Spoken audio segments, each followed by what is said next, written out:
Sorry, I just read the joke. I'll do it in a minute. Morning. Welcome to a Rocks Chat to this crazy emporium. And if you haven't already, don't forget to hit the subscribe button and the notification bell. I'm trying to keep my hair out. I've got this at the ready because I'm really hot.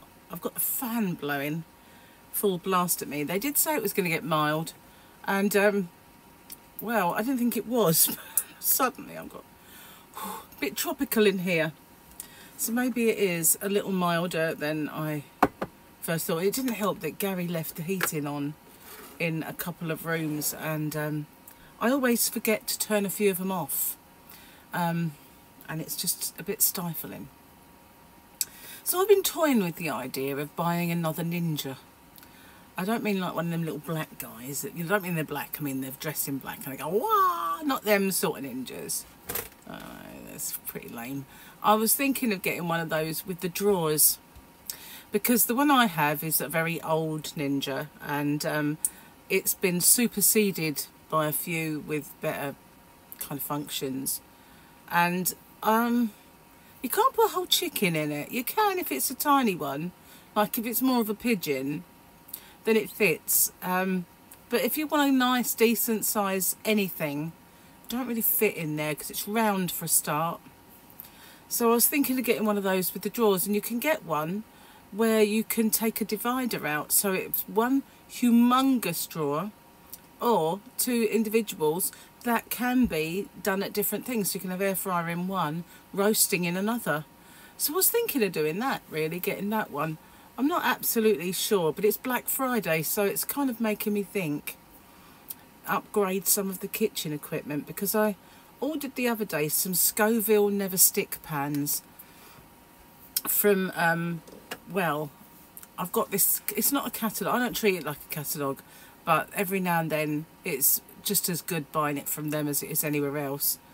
And if I wanted to, I could pay in 3 instalments. So I thought I'd get a couple of new frying pans, because I have one of them that's a Scoville Everstick, not Never Stick, or something like that. It's non-stick. It's very good, but I thought I'd get Never Stick, and my sister always has those, so she recommended them. And plus, the reason I got new pans was because if we want to make an omelette, then the pans that we've got are so big you can't get 4. Not that you'd want to get 4, but sometimes if you've got a few things cooking on the top, you can't get 2 of them side by side. They're too round, so it doesn't fit on the hob that well. And when we make an omelette, we just can't be doing with eating one that size. So I said to Gary, I need to get a decent omelette pan, and so I ordered one in the Black Friday thingies. And I thought, well, let's have a see what the saucepans are like. And they don't look like they're going to be that big. I might do a bit of an unboxing on them over on Rocksteady if you want to see them. But yeah, I don't know. I haven't seen them yet. I'll get them out a bit later. Sounds charming, doesn't it? Let's do the joke before I forget, because it's good. I've got my little neck light. Still haven't taken it out into the caravan. Sorry, Yammerin. This girl said she recognised me from the vegetarian club, but I've never met her before. Where's my thing? Where is it? I've never met her before. We'll give that one a little cheery clap and a clap, because it wasn't too bad. Never met her before. Oh, tomorrow's is nice and small. I shouldn't mess it up. Famous last words. Yeah, put that there. Running out of spaces. So I have the doctors this afternoon. I had to make an appointment for Gary, so I figured if we could go together and get an appointment each, that would be great. But I have an eye infection. It's this one, and this bit here is a little swollen, and it is sore. And as the day wears on, I start wanting to close my eyes because everything glares, and so I figured it probably needs drops. And you know, I hate going to the doctors for trivial things, but they don't go away, do they? Unless you go and see to them.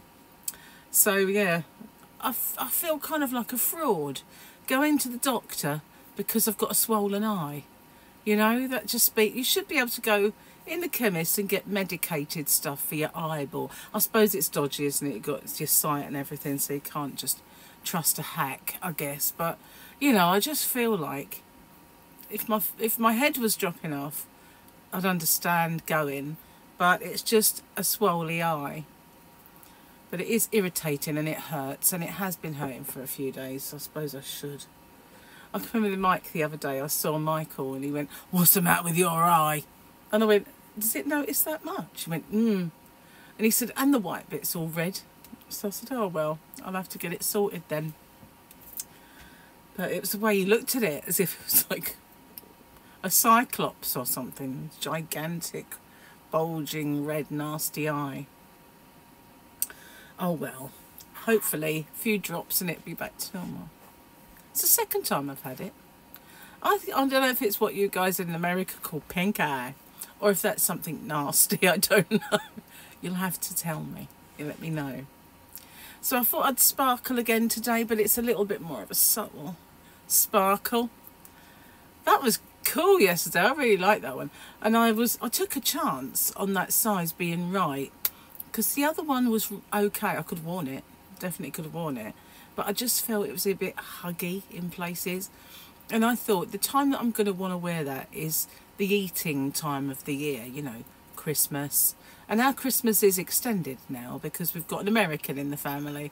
And that just means we have Thanksgiving. And that combines with a couple of birthdays as well. So that means eating, doesn't it? So I figured I don't really need it getting tighter over Christmas, so I'd get the larger one, and it didn't have a great deal of difference in size. It just felt nicer, so I took a chance on the next one up being okay. I really liked that one. There's a few others I will show you over time, I guess, but this one you've seen before. It's just like a little shirt, but I quite like it. It used to be a bit too tight though, like a bit snuggy for my liking, but it's perfect now. So yeah, even though I've had a few blips along the way, the diet's not doing too bad. Good since I've had my hair cut and I can just wash it and leave it again now. It's not like, oh my God, put that away. You know, it was getting that way. But now I can wash it and I just leave it and think, well, it doesn't look too bad. You know, if it did, I'd straighten the ends. But, you know, I've got a few kinks where I've had these things in. Although they don't really kink that much. They do sort of a bit, if you know what I mean. So today I have no idea what I'm going to be doing, really, apart from going to the doctor and maybe having a little look at Black Friday carpets and that sort of thing. Now I did, as requested, a little video yesterday showing the hallway paint and how we've done that. Well, it's not paint, it was stain. So showing how we did that and the story so far in the living room. I'll put it over on Rocksteady because it's not yarn related, and although I said in it, "Hi, welcome to Crochet Rocks," it wasn't until after I did it that I thought, you know full well that you shouldn't put it on Crochet Rocks because it does confuse said YouTube algorithm. So yeah, I figured it would go over there where it belongs basically. So if you want to see it, it's over on Rocksteady, my other lifestyle-y type channel. And yeah, I was watching someone's video yesterday, and what I just did reminded me of how easy it is to feel so comfortable talking to people that you start picking. Because I was watching a video and this guy, he just started, and it wasn't a video on YouTube, it was in fact Robbie Williams' story. It's a 4-part documentary and it was his mate that did it, and I suddenly thought, just pick your face while you're on camera for the world to see. Yeah, you know, he's obviously not really realising what he's doing, but he's just sitting there picking his face. And I did actually get asked to shout out someone once who did a big snort as she was talking, and I thought, oh, I can't. You know, I don't know, there's some things that I do that I know, I think, well, you just scratched your ear for the 3rd time. No, that was a joke. I knew I was doing that one. But what my reason I scratch my ear is this. I need to trim up these little wispy bits. They get stuck in my ear and they irritate and it itches. It's only because this little bit gets a bit too long. My hairline goes too low. I'm not keen on it. So I do kind of, these, when they get a tad bushy, I do like to kind of take the wind out of the sails a little bit. Thin them out, you know, sort of thing. Anyway, isn't it funny how people do stuff like that? That they can be so comfortable talking to you guys in their own skin that, you know, they might not notice that they start picking their nose or picking their face or scratching their ear or, God forbid, anything worse. You can rest assured I'd never do anything like that. I remember once a little gurgle popped up, almost like a burp. I was mortified, absolutely mortified. I think it was on live. I couldn't get rid of it. I can't even slurp my tea down in front of you. It's that bad. Anyway, this Robbie Williams documentary, it's really good. Basically, since his first days of Take That, cameras have followed him around, almost like they've been preparing for this moment in time where he will look back at his life. And I can't believe that they did that knowingly. You know, like a 16-year-old boy joins Take That. Let's film you, you know, periodically throughout your life so that when you're old we can do this. I can't imagine that anyone thought about that. But a few, I think, stars have done that along the way. And whether it was just, I think Amy Winehouse, they did it with Amy Winehouse. Some of her friends filmed her journey through it. And I watched that one as well. But Robbie Williams is kind of a special kind of case, I guess, because he was such a baby in Take That. I mean, didn't realise it at the time, because I thought I didn't realise just how young he looked and how young he was. But they were in their 20s and he was 16. So, you know, it's hardly surprising that his life went into a bit of a free fall, not being able to handle everything at that age. Anyway, it's a good watch, and he's in a good place now. So it was coming from someone looking back at the train crash that was their life, which, you know, it was nice. I enjoyed it. 4 parts anyway. I finished it last night, and I watched another one about Abraham Zapruder, and I've been noticing a lot lately that there are so many of these JFK shows. I know it's 60 years since his assassination, and I was always quite obsessed with that period in history. I mean, American history especially, because I was absolutely in awe of all things kind of at that time, whether it was JFK or Frank Sinatra. There go the guns again. We're not at war, don't worry. All that kind of, you know, Marilyn Monroe, all that era. It was sort of my time that I was so interested in. Anyway, so I've been watching quite a few. I'm going to sneeze. Bear with me.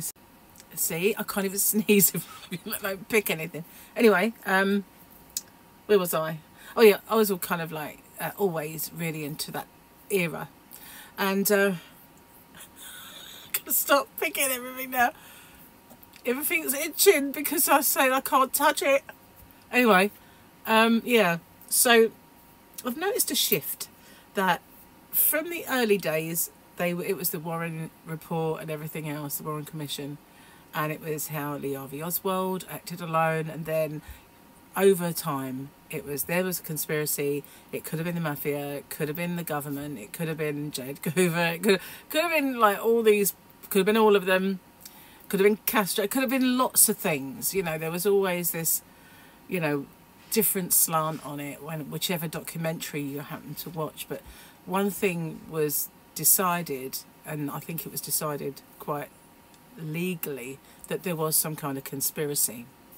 Anyway, now everything I see points to no, it was Lee Harvey Oswald acting alone, and I don't know how I feel about that, because, you know, what do? We just ignore that previous evidence then? And I don't know.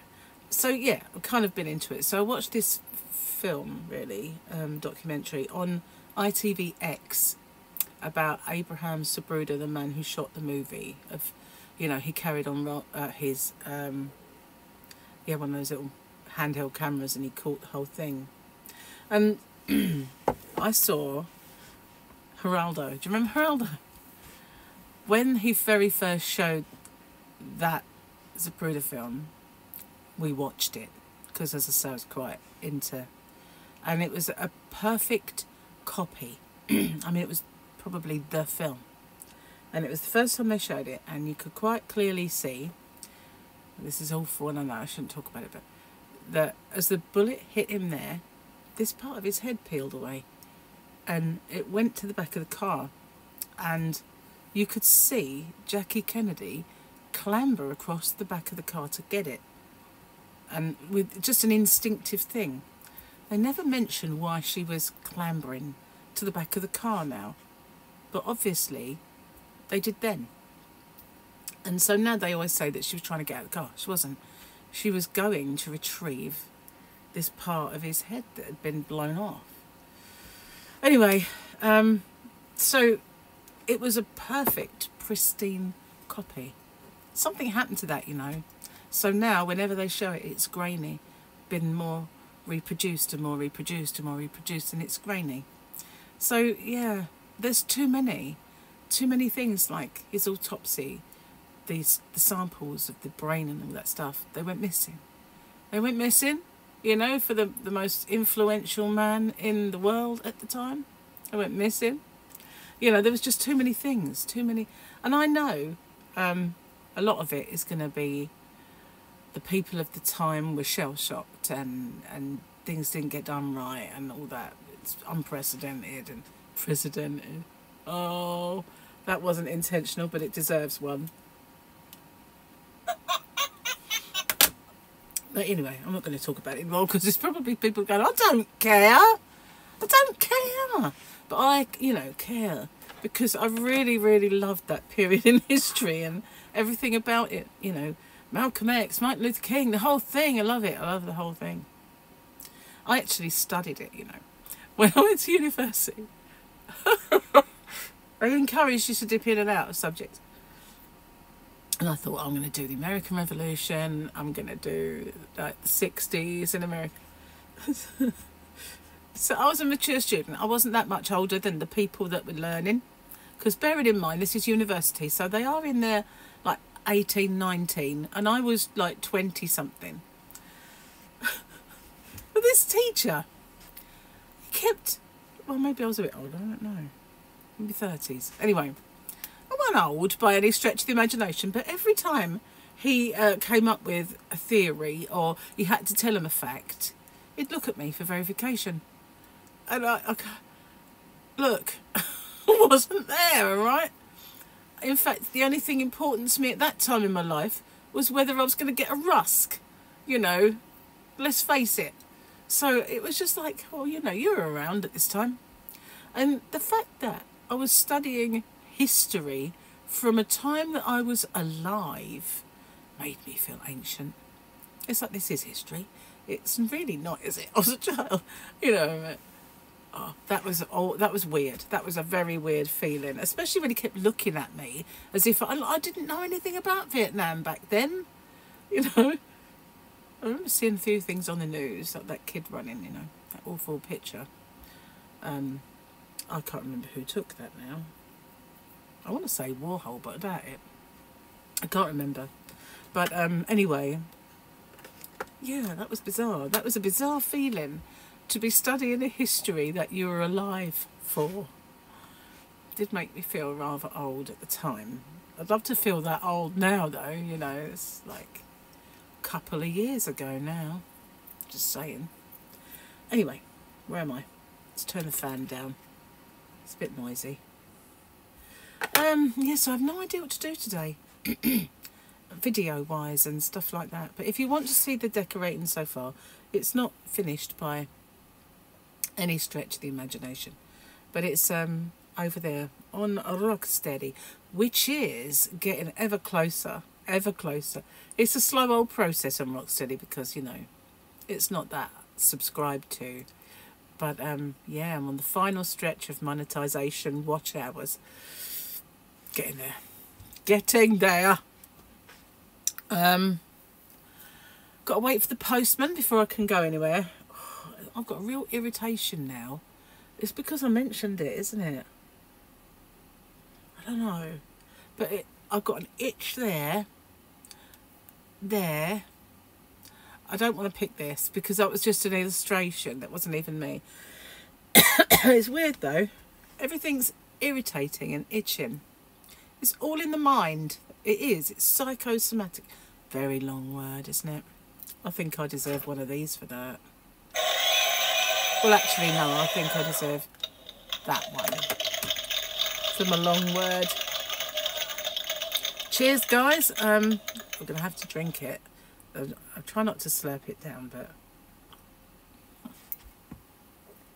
slurped. I'm going to go. Remove any moustache. That's it. I'm back. Well, I don't know. I hate waiting for the postman. Although I'm not going anywhere and everything, it just feels like, oh, come on, guy, where are you? You know? There's one woman. Might be a girl, but usually it's a man. And the odd day that I'm not ready for him, he arrives mega early. But, you know, every now and then I think, oh, you know, I just want to get out there and do something. Like go at the Yana van or something.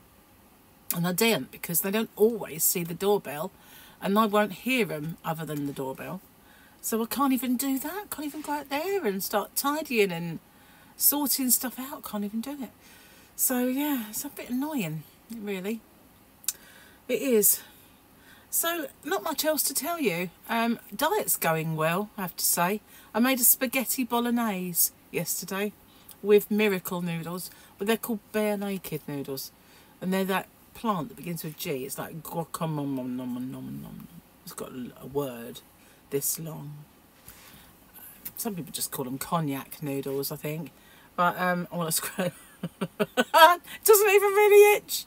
It's just in your mind, Trace. Leave it alone. Can't. Anyway. Yeah, I made that yesterday. So I've got a little bit of that left for lunch. I made a big one so that Gary could take it to work today. So we had work food. And then today I might do something with chicken, like maybe Alfredo or just chicken and veggies. I'm not sure yet. But I'm going to go and sort that out soon. Because I have to go out now this afternoon to the doctor. Anyway, I'm going to get off and upload this video.